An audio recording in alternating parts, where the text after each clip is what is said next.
2024 লোকসভা নির্বাচনের ঠিক পূর্বেই রাজ্যে অন্যতম প্রধান রাজনৈতিক শক্তি তথা তৎকালীন প্রধান বিরোধী দল তীব্রতার সঙ্গে কেন্দ্রীয় স্বরাষ্ট্রমন্ত্রী অমিত শাহ এবং রাজ্যের মাননীয় মুখ্যমন্ত্রী ডক্টর প্রফেসর মানিক শাহর সঙ্গে এক গুরুত্বপূর্ণ বৈঠক অনুষ্ঠিত হয়েছিল এবং এই বৈঠকেই ঐতিহাসিক চুক্তি সম্পাদিত হয়েছিল যা তিপ্রাসা অ্যাকর্ড তথা হিস্টোরিক্যাল অ্যাকর্ড নামে পরিচিত। এই অ্যাকর্ডের মাধ্যমে সমগ্র তিপ্রাসাদের ভবিষ্যৎ উজ্জ্বল করার ঘোষণা দিয়েছিলেন প্রদ্যুৎ কিশোর দেববর্মন। লোকসভা নির্বাচনের পূর্বে হাতাই কোতরে যেভাবে তিনি বৃহত্তর সমাবেশে ডাক দিয়েছিলেন এবং ব্যাপক এবং ঐতিহাসিক গণ অবস্থানে ঘোষণা দিয়েছিলেন, ঐতিহাসিক গণ অবস্থান তথা গণ অনশন কর্মসূচির ব্যাপক চাপেই নাকি কেন্দ্রীয় সরকার বাধ্য হয়েছেন তিপ্রাসা অ্যাকর্ড সম্পাদিত করতে। এই তিপ্রাসা অ্যাকর্ড এই তিপ্রাসাদের ভবিষ্যতের অন্যতম সুরক্ষা কবচ বলে দাবি করেছেন প্রদ্যুৎ কিশোর দেববর্মন। কী রয়েছে এই তিপ্রাসা অ্যাকর্ডে যা তিপ্রাসাদের সুরক্ষা দেবে? এই তিপ্রাসা অ্যাকর্ড কি প্রকৃত অর্থেই গ্রেটার তিপ্রাল্যান্ডের নামান্তর? বিষয়কে কেন্দ্র করে তিপ্রাসারা যথেষ্ট ধোঁয়াশার মধ্যে রয়েছেন।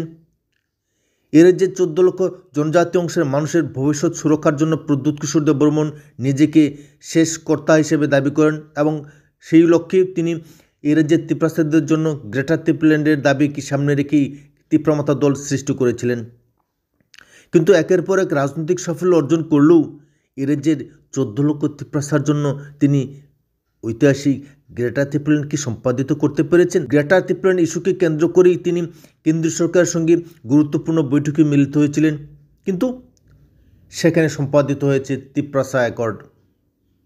এই তিপ্রাসা অ্যাকর্ডে কী রয়েছে? তিপ্রাসা অ্যাকর্ড কি গ্রেটার তিপ্রাল্যান্ডের নামান্তর, নাকি চেয়েছি কামান পেয়েছি পিস্তল? আসলে প্রকৃত সত্যটা কি এর যে 14 লক্ষ তিপ্রাসারা এখনও জানতেই পারেনি। এই তিপ্রাসা অ্যাকর্ড যা ইতিমধ্যেই কেন্দ্রীয় সরকারের সঙ্গে সম্পাদিত করেছে তিপ্রামতা দল তা প্রকৃত অর্থে এক ধোঁয়াশা মাত্র। ইতিপূর্বেই এর যে অন্যতম আঞ্চলিক শক্তি আইপিএফটির সঙ্গেও এই ধরনের চুক্তি সম্পাদিত হয়েছিল। সেই চুক্তি প্রচারের আলোতে ততক্ষণে আসেনি, কিংবা চুক্তির মধ্যে কী ছিল সেই নিয়ে এনসি দেববর্মা যথেষ্ট লুকোচুরি খেলা খেলেছিলেন এর যে তিপ্রাসাদের সঙ্গে। আইপিএফটি দলের সঙ্গে যে ধরনের চুক্তি সম্পাদিত হয়েছিল সেই একই চুক্তি নতুনভাবে নতুন কলেরবে আবারও সৃষ্টি করা হয়েছে তিপ্রাসা অ্যাকর্ডের নামে।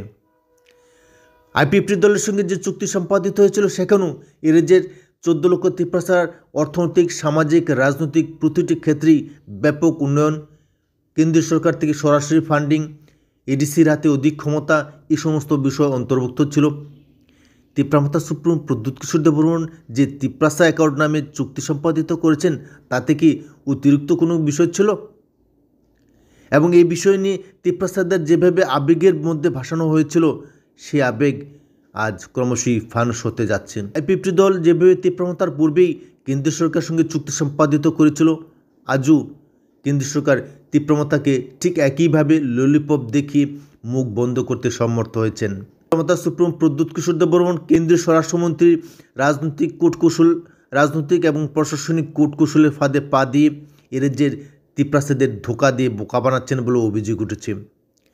এই তিপ্রাসা অ্যাকর্ড প্রকৃত অর্থেই গ্রেটার তিপ্রাল্যান্ডের নামান্তর মোটেও নয়, কারণ সেখানে শুধুমাত্র প্রশাসনিক অর্থাৎ অর্থনৈতিক, সামাজিক উন্নয়নের ক্ষেত্রে বিভিন্ন ধরনের প্রকল্প ঘোষণা করার কথা বলা হয়েছে এবং এগুলি শুধুমাত্র আলোচনার পর্যায়ে রয়েছে, এখনও সরকারি নীতি হিসাবে ঘোষিত হয়নি।